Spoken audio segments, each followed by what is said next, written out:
Code's locked. I'm just cutting a key by code today. It's a Shaw Walker cabinet. The cylinder is one of those push in, pop out type cylinders. It's oval shaped, and the customer needed us to open it emergency wise, so we just went ahead and opened it up for him. I didn't really have a time or the capacity to actually try to duplicate, and I wasn't. If I have a good code on there, I'll go ahead and just yeah, it's code smithing, but personally, me, I've never been that good at impressioning on pentelemers, but of course, wait for telemers, anybody can do that. But anyways, I'm gonna go ahead and cut this key by code, and all I'm gonna do is just mail it to her. And I know this is gonna work because it took me a little bit to. She sent me pictures of the cylinder, and the numbers weren't legible on it. And so I thought, well, I gotta go out there anyways, take care of some stuff. So we went ahead and went out there and took her other stuff and just picked the lock open for her.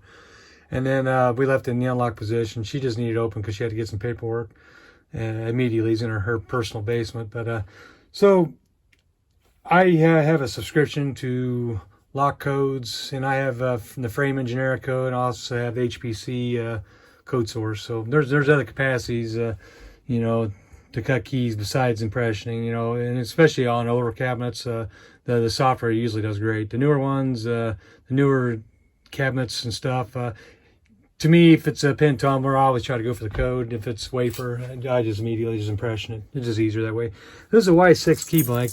I had to look it up. I'll do a screenshot somewhere here that shows what I had to look up. I used the numbers. I'll put another picture somewhere hopefully before this, where it shows the picture she sent me, and then after going there and taking a better look at the picture, trying to decipher the numbers.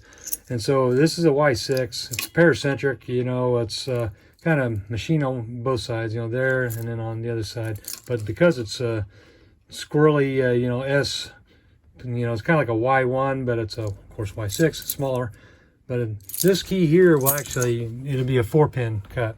And so we're gonna go ahead and cut this real quick. So let's see, I'll move this all the way over here. I'm on my inverter right now, so let me see here. All right, so number one. I'm trying not to get confused what I'm doing here. I got the down away, so the code is 3424. So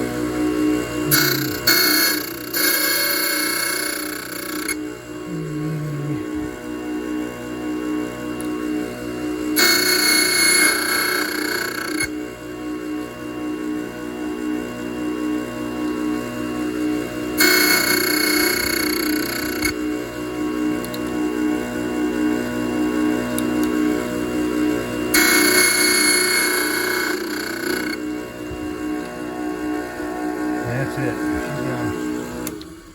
And I can almost guarantee it's going to work. On the code software, it said old Yale.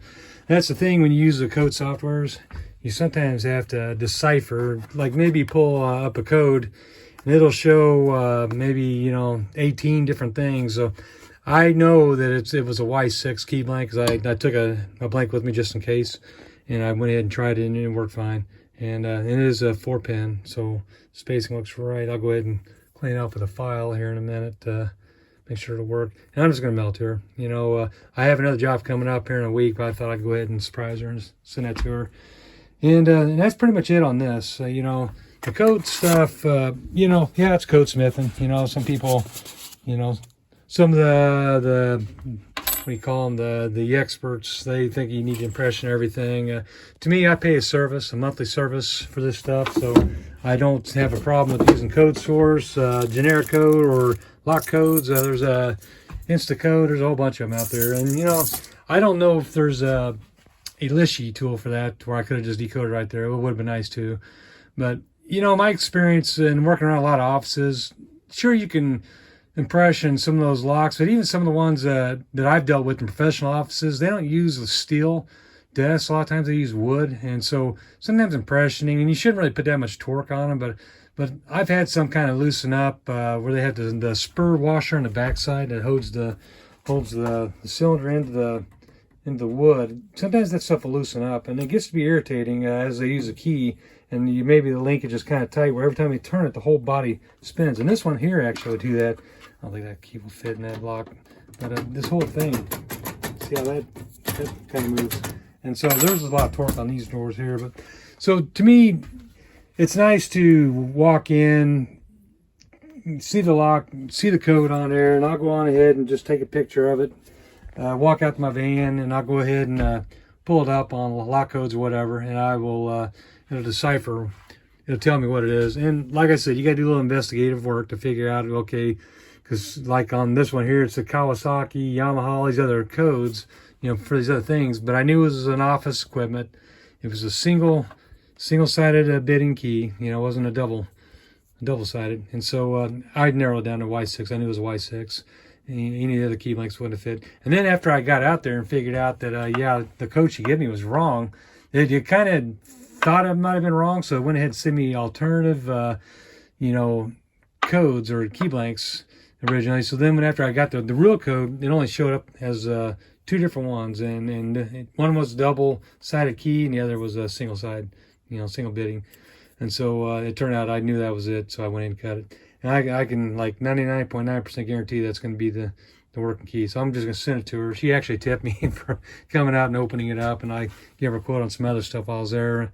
That was the other side. She needed ASAP, and I was kind of middle stuff. I was actually doing the brakes on my kid's car. But that's what happened with that, and that's I haven't done a video in a while. I need to get back to trying to do some videos. I'm actually recording right now with my iPhone, and it's kind of a pain in the butt. My lighting's not real good out here. Let me see if I can change my lighting. I have a mess because I just when I drive real far. Let me see. I accidentally turned it on. When I drive real far, I use my pickup truck, and so I'll hurry and take what I think I'll need. You know, so that's what I did, and I got a mess right here I got to take care of. I need to make sure I don't lose this key. I will just put that in my pocket for now.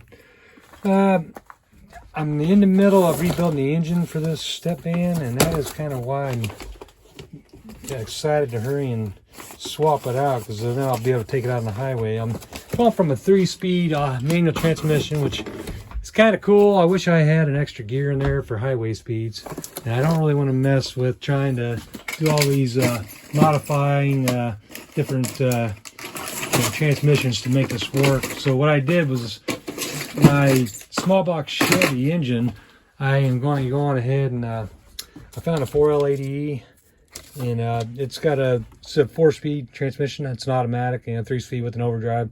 So that's what I'm going to use.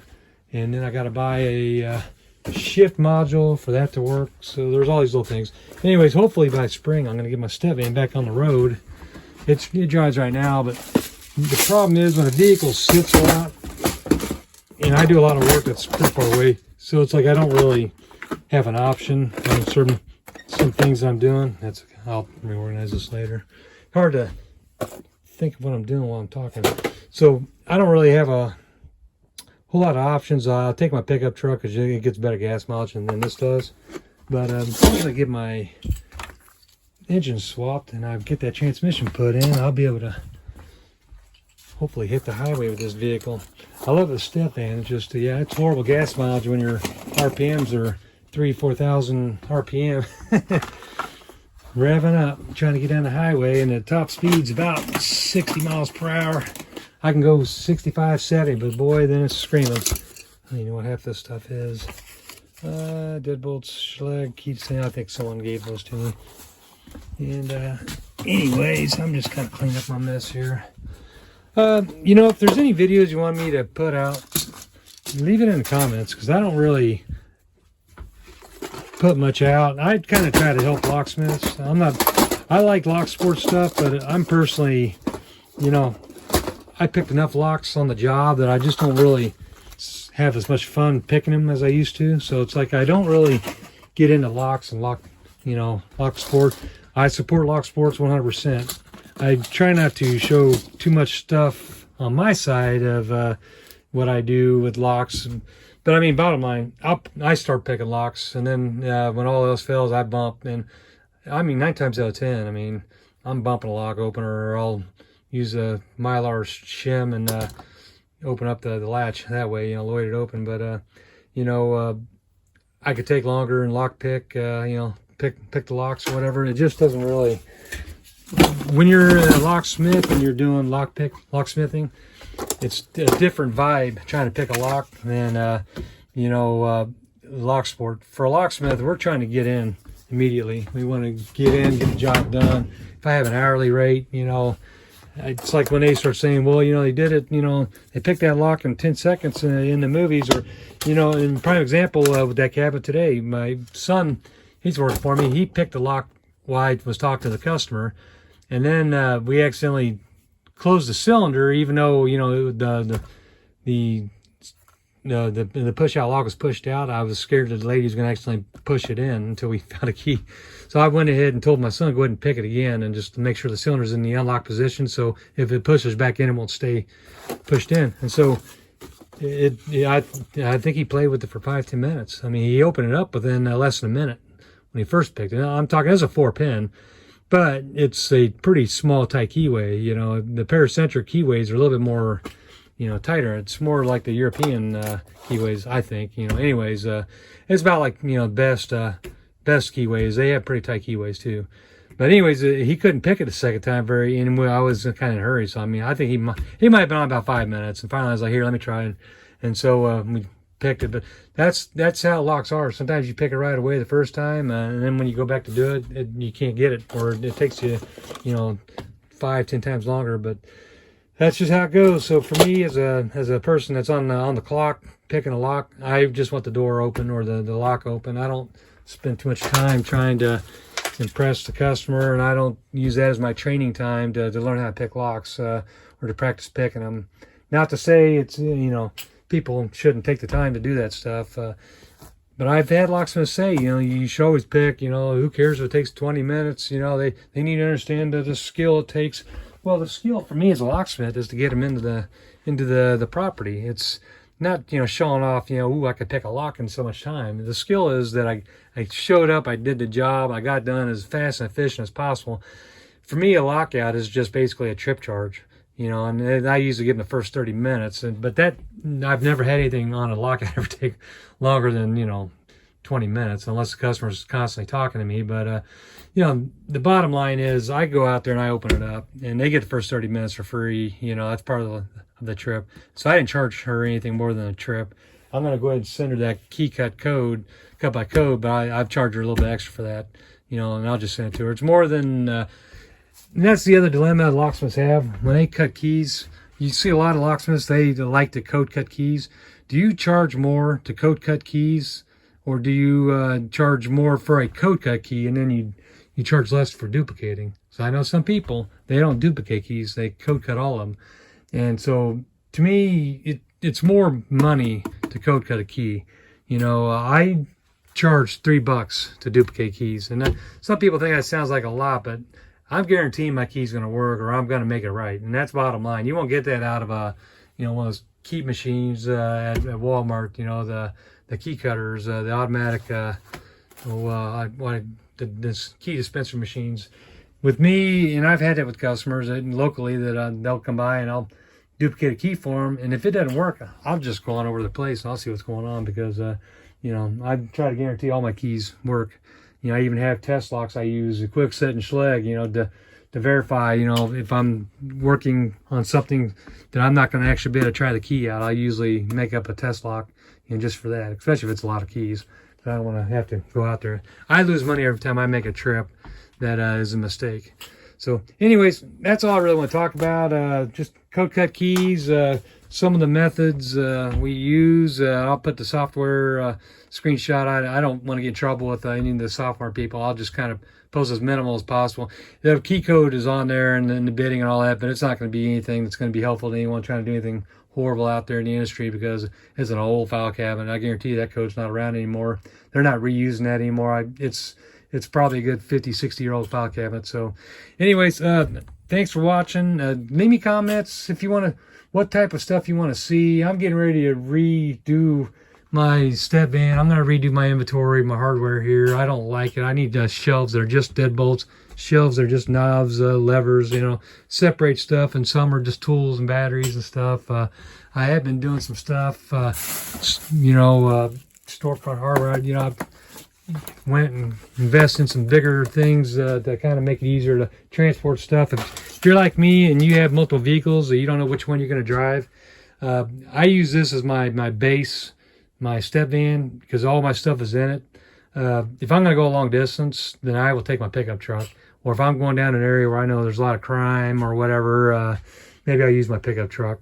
But, you know, for most jobs, especially big jobs, you know, where I may need, you know, a whole lot of different tools, I'll take my step van, even if it is far away. I take my step van for most of my commercial jobs.